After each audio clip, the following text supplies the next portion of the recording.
மைச்சூடி கரெக்டாக 7:40 ட்ரெயினுக்கு வந்தாச்சு. இன்னைக்கு அழகான ஒரு ட்ரிப் சோளிங்கர் பெருமாள் கோயில் பிளாட்ஃபார்ம் பண்ண முடியும்.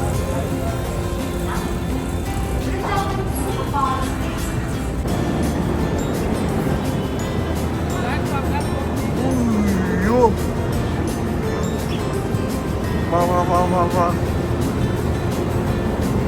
இதான். ஹலோ எவ்ரிவன், நான் டாக்டர் வெங்கடேஸ்வரன். இன்றைக்கி காலையில் ஒரு 7:40க்கே சென்னை சென்ட்ரல் வந்தாச்சு. இன்றைக்கி ஒரு சின்ன ட்ரிப் தான், ஆனால் அழகான ட்ரிப். இந்த ட்ரெயினில் தான் நம்ம ட்ராவல் பண்ண போகிறோம். பிருந்தாவன் எக்ஸ்பிரஸ். சென்னையிலேருந்து ஃபஸ்ட்டு அரக்கோணம் போயிட்டு அரக்கோணத்துலேருந்து நம்ம பஸ் எடுத்து போக போகிறோம். ஏன் டைரெக்டாக சோளிங்கர் போகலன்னா, இந்த ட்ரெயின் ஏற்கனவே சோளிங்கரில் நிற்கும். பட் ஆனால் நம்ம ஏன் அங்கே போகல அப்படின்னா, சோளிங்கர் ரயில்வே ஸ்டேஷன்லேருந்து இந்த சோளிங்கர் கோயில் போகிறதுக்கு ஆல்மோஸ்ட் 13 கிலோமீட்டர்ஸ். ஆட்டோவில் போகிறதுக்கு ஆல்மோஸ்ட் 25 மினிட்ஸ்லேருந்து 30 மினிட்ஸ் ஆகும்.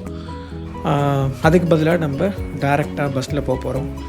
ஸோ இந்த ட்ரெயின் அரக்கோணம் ரீச் ஆகிறது அரௌண்ட் 8:35 ரீச் ஆகிடும். ஒரு ப்ளசண்ட்டான ட்ரைவ். ஆல்மோஸ்ட் 1 ஹவரில் நீங்கள் போயிடுவீங்க. ட்ரெயின் டிக்கெட் பார்த்தீங்க அப்படின்னா ஒருத்தருக்கு 70 ருபீஸ்.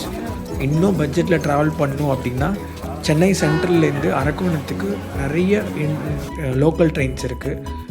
கொஞ்சம் மினிட்ஸ், அதுவும் 10 மினிட்ஸ் கேப்டன் நிறைய இருக்குது. பட் லோக்கல் ட்ரெயின் என்ன ப்ராப்ளம்னா, அது எல்லா ஸ்டேஷன்லேயும் நின்று போகிறதுனால நமக்கு டைம் கொஞ்சம் டிலே ஆகும். நான் ஃபர்ஸ்ட் டைம் அரக்கோணம் ஸ்டேஷன் வரேன்.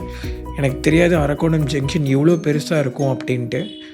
ரொம்ப பெரிய ஜங்ஷன். எனக்கு ரொம்ப ஷாக்கிங்காக இருந்தது. ஸோ இப்போ நம்ம என்ன பண்ண போகிறோன்னா, அரக்கோணம் ரயில்வே ஸ்டேஷன்லேருந்து ஒரு ஷேர் ஆட்டோ எடுத்து நம்ம இதுக்கு ரீச் ஆக போகிறோம். பஸ் ஸ்டாண்ட் போக போகிறோம். இது ஹார்ட்லி இங்கேருந்து ஒரு 10 மினிட்ஸ் தான். பட் வாக்கபிள் கிடையாது. நீங்கள் ஷேர் ஆட்டோ எடுத்து தான் போகணும்.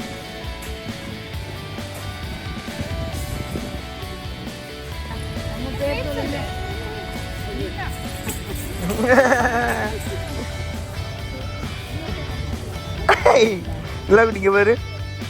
இலக்குட்டி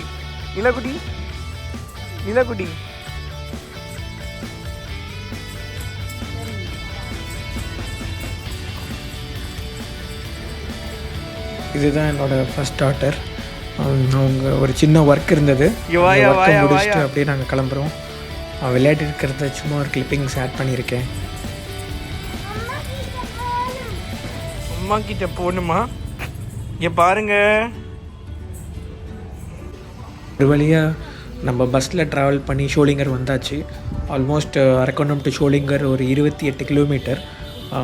பஸ் ஃப்ரீக்வன்சிஸ் ரொம்ப ஜாஸ்தி இருக்குது. நாங்கள் ஒரு லோக்கல் பஸ் எடுத்து தான் வந்தோம். பஸ் டிக்கெட்டும் ரொம்ப ரீசனபிள், அரௌண்ட் 20 ருபீஸ் தான். வந்த உடனே ஒரு 45 மினிட்ஸில் நீங்கள் ரீச் ஆகிடுவீங்க. ஃபஸ்ட்டு வந்த உடனே ஒரு ஆஞ்சநேயர் கோயில் இருக்கும். அந்த ஆஞ்சநேயர் கோயில் பேக் சைடில் இருக்க பாண்டு தான் நீங்கள் பார்த்துட்ருக்கீங்க, குளத்தை தான் பார்த்துட்ருக்கீங்க.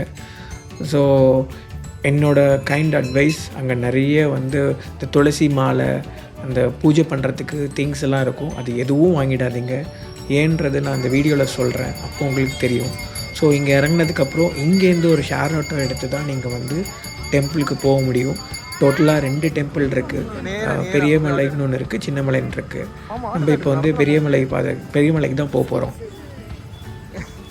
நீ வந்திருக்கியா? இங்கே வந்தது இல்லையா?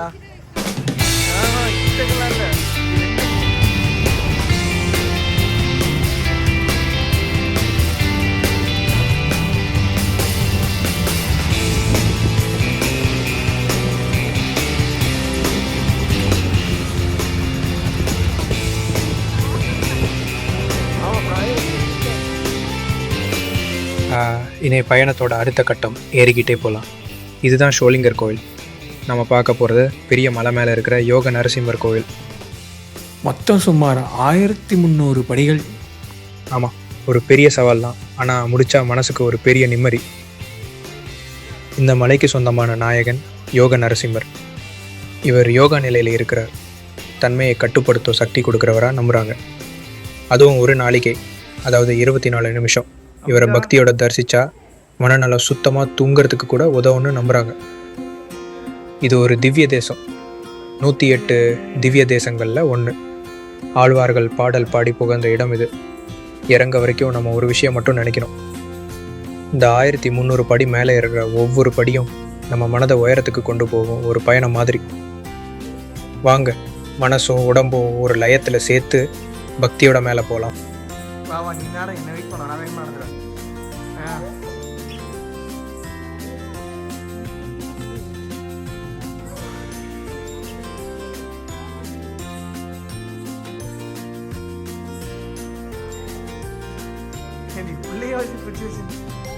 இங்கே பார்த்தீங்க அப்படின்னா வந்து 1300 படிகள் பொறுமை ஏறலாம். பட் முக்கியமான விஷயம் என்ன அப்படின்னா, இங்கே நிறைய குரங்குகள் இருக்கும். அதனால நீங்கள் இந்த வாழைப்பழம் இல்லை துளசி மாதிரி இல்லை பைகள் அந்த மாதிரி எதுவும் எடுத்துகிட்டு வர வேண்டாம். வெறுங்கையை வீசிட்டு வந்தால் தான் நிம்மதியாக பாதை ஏற முடியும். ஏன்னா சின்னதாக ஒரு பேக் வச்சுருந்தாலும் ரொம்ப பிரச்சனை தான். அதுங்க எல்லாம் ஒன்று கூட்டிகிட்டு நம்மளை துரத்த ஆரம்பிச்சிடும்.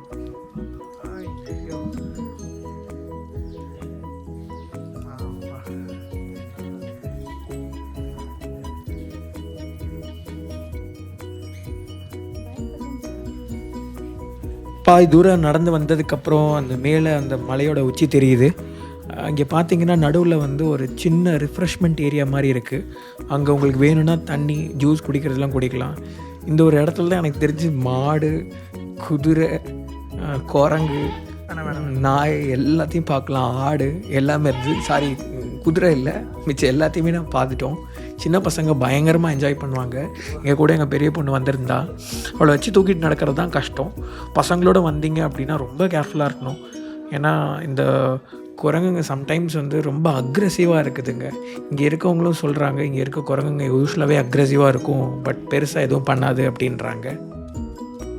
இந்த மேலே நடந்து போகும்போது இந்த சீனரிஸ் பார்க்குறதே ரொம்ப பியூட்டிஃபுல்லாக இருக்குது. அதுவும் நாங்கள் வந்த அன்னைக்கு கிளைமேட் ரொம்ப ப்ளசண்ட்டாக இருந்தது. மங்கீஸ் தான் ரொம்ப ஜாஸ்தி இருக்குது. இங்கே பார்த்தீங்கன்னா அங்கே தூரத்தில் கிட்டத்தட்ட ஒரு 20 மங்கீஸாவது இருந்தது. இதை தாண்டி போகணுன்னு நினச்சாலே பயமாக இருந்தது. என்னோடய ஒய்ஃப் ரொம்ப போல்டாக ஃப்ரெண்டில் நடந்து போனாங்க. நான் அவங்க பின்னாடி தான் நடந்து போனேன். சரி, இது எப்படி கிராஸ் பண்ணுறதுன்னு தெரில. ஒரு 5 மினிட்ஸ் அங்கே நின்றுட்டு அதுக்கப்புறம் தான் நாங்கள் போனோம். ஒரு கூட்டமாக சேர்ந்து போனோம். இதில் ஒரு இன்ட்ரெஸ்டிங்கான விஷயத்த நான் உங்களுக்கு ஷேர் பண்ணுறேன். போகும்பொழுது என்னோடய ஒய்ஃப் பேக் போட்டிருந்தாங்க. அந்த பேக்கை வந்து ஒரு குரங்கு, பயங்கர பெருசாக இருந்த ஒரு குரங்கு பிடிச்சி இழுத்துக்கிட்டே இருந்தது. எடுத்துகிட்டு துரத்த ஆரம்பிச்சிச்சு. 3 பேரும், நான், என் பொண்ணு, என் ஒய்ஃப் 3 பேரும் திரும்பி ஒரு ஓட்டத்தை பிடிச்சோம் பயங்கரமாக. அதுக்கப்புறம் அந்த குரூப், எங்கள் கூட ஒரு குரூப் வந்தாங்க. அவங்களோட ஹெல்ப்பில் தான் நாங்கள் மேலே போனோம். கவர்மெண்ட் கண்டிப்பாக இதுக்கு ஒரு ஆக்ஷன் எடுக்கணும். அட்லீஸ்ட் இந்த சைடில் வந்து ஃபென்ஸ்லாம் போட்டால் ஒரு சேஃப்டி, ஒரு கன்சர்ன்ஸ் இருக்கும்னு நான் நினைக்கிறேன். ஆக்சுவலாக இங்கே வந்து ரோப் கார் ஃபெசிலிட்டியும் இருக்குது. நாங்கள் ஸ்டார்ட் பண்ண இடத்துலேருந்து நியர்லி வந்து ஒரு 5 மினிட்ஸு ரோப் கார் மேலே போயிட்டு வரத்துக்கு 100 ருபீஸ் தான். பட் அவங்க என்ன சொன்னாங்கன்னா, அங்கே வெயிட்டிங்கே மோர் தென் 2.5 hours இருக்கும் அப்படின்னு சொன்னாங்க. நாங்கள் என்ன பிளான் பண்ணோம், மேலே ஏறும் பொழுது ஸ்டெப்ஸில் போயிட்டு வரும்போது ரோப் காரில் வரலான்னு நினச்சோம். இதான் ஆல்மோஸ்ட் மேலே ரீச் ஆயாச்சு. இதான் டாப் மோஸ்ட். இங்கேருந்து கீழே அந்த இருக்கிற சோளிங்கர் டவுன் எல்லாம் நல்லா கிளியராக தெரியுது.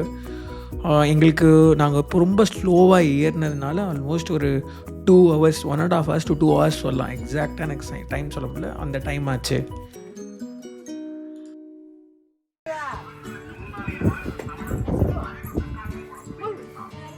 கோவிந்தா லெடர், கோவிந்தா சொல்லு, கோவிந்தா கோவிந்தா கோவிந்தா. ஒரு வழியாக கோயிலுக்குள்ளே என்ட்ரி ஆச்சு. ஆக்சுவலாக இவ்வளோ பிரைட்டாலாம் இல்லை. என் ஐஃபோனில் வந்து நல்லா பிரைட்டாக தெரியுது. ரொம்ப டார்க்காக இருந்தது. கோயிலுக்குள்ளேயும் ஃபுல்லாக மங்கீஸ். நாங்கள் இங்கே வெயிட் பண்ணிகிட்ருக்கும் பொழுது நிறைய குரங்கு இருந்தது. இங்கே ஃபென்ச்லேருந்து வந்தவங்களும் இருந்தாங்க, ரோப் கார்லேருந்து வந்தவங்களும் இருந்தாங்க. அவங்களுக்கு ஒரு 2.5 hours வெயிட்டிங் பீரியடாக கீழே உட்காந்துட்டு இருந்தாங்களாம். பட் மேலே வரத்துக்கு ஒரு 10 minutes தான் ஆச்சு அப்படின்ற மாதிரி சொன்னாங்க.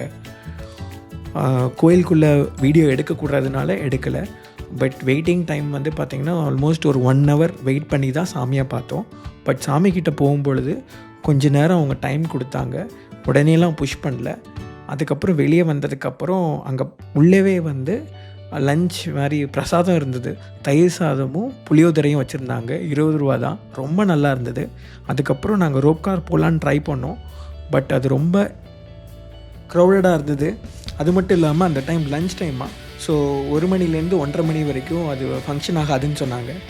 சக்ஸஸ்ஃபுல்லாக வெறும் 45 நிமிஷத்தில் வேகமாக மேலேருந்து கீழே இறங்கிட்டோம். ஸோ இப்போ பஸ் எடுக்கிறதுக்காக ஷோலிங்கர் பஸ் ஸ்டாண்ட் போயிட்டுருக்கோம். அதுக்காக ஷேர் ஆட்டோ எடுத்தோம். ஸோ ஒரு வழியாக பஸ் ஏறியாச்சு. எங்கள் நல்ல நேரம் இந்த பஸ்ஸில் வந்து மொத்தமாகவே ஒரு 5 பேர் தான் வந்திருப்போம். இதில் ஒரு ஹைலைட்டான விஷயம் என்னென்னா, பஸ்ஸில் டிக்கெட்டே இல்லை லேடிஸ்க்கு. எனக்கு மட்டும்தான் சார்ஜ் பண்ணாங்க. எங்கள் நேரம்னு நினைக்கிறேன். மும்பைலேருந்து வர வேண்டிய ட்ரெயின் வந்து ஒரு 1 hour லேட். அதனால் கரெக்டாக 3 o'clock ஒரு சூப்பர் ஃபாஸ்ட் இருந்ததுன்னு நாங்கள் நெட்டில் பார்த்தோம். லக்கிலி நாங்கள் டிக்கெட் எடுத்துகிட்டு போகிறோம். அந்த ட்ரெயின் வந்துட்டுருக்கு. சைமல்டேனியஸாக அரக்கோணம் ஜங்ஷனை வந்து பெங்களூர் டு சென்னை வந்தே பாரத்தும் கிராஸ் ஆகுது. அது கிராஸ் ஆகுதுன்றதுக்காக ஒரு 10 நிமிஷமாக அனௌன்ஸ்மெண்ட் கொடுத்துட்டு இருந்தாங்க. ஆல்மோஸ்ட் இந்த ட்ரிப் கம்ப்ளீட் ஆக போகுது. மார்னிங் 7:30க்கு நாங்கள் ஸ்டார்ட் பண்ணது ஆல்மோஸ்ட் 3:30க்கு கன்க்ளூட் ஆகுது. இந்த ட்ரிப் யாருக்கெல்லாம் அட்வைசபிள்? கண்டிப்பாக ஒரு ஹெல்த்தியாக இருக்கிற அடல்ட்ஸ், கொஞ்சம் நடக்க முடியும்னா அவங்க பசங்க எல்லாம் சேர்ந்து போகலாம். வயசானவங்க ரோப் காரில் போகிறது சேஃப். படிக்கட்டு அவங்க ஏற முடியுமான்றது சந்தேகம் தான். வீக்கெண்ட்ஸ் போகிறதோட வீக் டேயில் போனால் ஃப்ரீயாக சாமியை பார்த்துட்டு வரலான்னு நினைக்கிறேன். கீழேருந்து கிளம்புறதுக்கு முன்னாடி கண்டிப்பாக ஒரு குச்சி எடுத்துக்கணும், இல்லை எடுத்துகிட்டு போகணும்.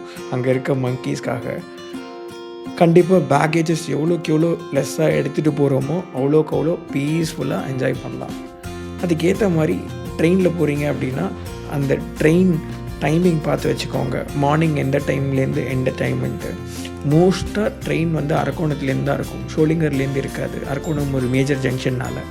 ஸோ அதை மட்டும் பார்த்து பிளான் பண்ணிட்டு போயிட்டு வந்தீங்கன்னா கண்டிப்பாக ஒர்த்தான ட்ரிப். அதுவும் உங்களுக்கு ஒரு சாமி நம்பிக்கை ஜாஸ்தி இருக்குது, பெருமாள் ரொம்ப பிடிக்கும்னா கண்டிப்பாக போகணும். அவ்வளோதான், ட்ரிப் முடிஞ்சிடுச்சு. நாங்கள் பெரம்பூர்லேயே இறங்கிட்டோம். இதில் கண்டிப்பாக ஒரு ஸ்பெஷல் தேங்க்ஸ் சொல்லணும் அப்படின்னா என்னோடய ஒய்ஃப்க்கு. நான் வீடியோ எடுக்கும்போது பயங்கரமாக அவங்க கோஆப்ரேட் பண்ணாங்க.